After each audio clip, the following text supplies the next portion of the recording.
पश्चिमी मीडिया ने दावा किया कि जर्मनी ने एक बार फिर अपना सबसे घातक आइरिस-T एयर डिफेंस सिस्टम की खेप यूक्रेन भेज दी। पिछले साल अक्टूबर में जर्मनी ने यूक्रेन को 4 आइरिस-T एयर डिफेंस सिस्टम दिए थे और दावा किया गया कि इस डिफेंस सिस्टम ने रूस की सेना के नाक में दम कर दिया और पुतिन के जवानों को पीछे हटने के लिए मजबूर कर दिया। पश्चिमी मीडिया के मुताबिक जर्मनी ने यूक्रेन को 8 आइरिस-T एयर डिफेंस सिस्टम दिए। इस हथियार को बेहद ताकतवर माना जाता है। दावा किया गया कि यूक्रेन के लिए जर्मनी के इस एयर डिफेंस सिस्टम ने किसी कवच की तरह काम किया, जिसकी वजह से जेलेंस्की की सेना रूस के सैनिकों का डटकर सामना कर सकी। यही नहीं, उसने हर तरह के मिसाइल हमलों को हवा में ही नाकाम कर दिया।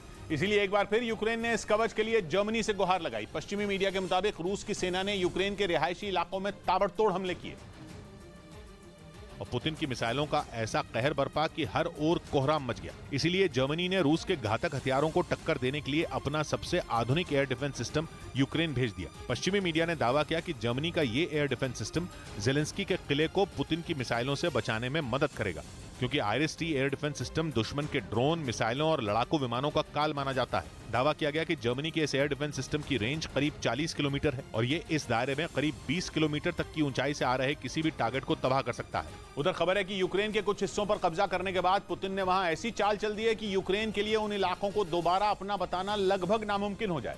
यूक्रेन की जंग पर नजर रख रहे अमेरिका के संगठन institute for the study of war ने दावा किया कि पुतिन ने रूस के लोगों को यूक्रेन में बसाना शुरू कर दिया है, ताकि कल को यूक्रेन के लिए रूस के कब्जे में मौजूद अपने इलाकों को छुड़ाना टेढ़ी खीर हो जाए, क्योंकि वो हिस्से भले ही यूक्रेन की सीमा के अंदर होंगे, लेकिन वहां रहने वाले लोग रूस के होंगे। दावा किया गया कि इसके लिए रूस अपने दूर दराज और गरीब इलाकों में रहने वाले लोगों को यूक्रेन भेज रहा है और वहां उन्हें अपनी मुट्ठी में मौजूद जगहों पर बसा रहा है। बात यह भी है कि रूस यूक्रेन के जिन लुहांस्क, डोनेस्क, जापोरिजिया और खैरसोन को अपना बता चुका है, वो जंग में इतनी बुरी तरह बर्बाद हो चुके हैं कि वहां से यूक्रेन के ज्यादातर लोग भाग चुके हैं। इसलिए भी रूस वहां अपने नागरिकों को रहने को कह रहा है। इधर महाराष्ट्र की गढ़चिरौली में पुलिस और नक्सलियों के बीच मुठभेड़ हो गई, जिसमें 38 लाख रुपए के 3 इनामी नक्सली मारे गए।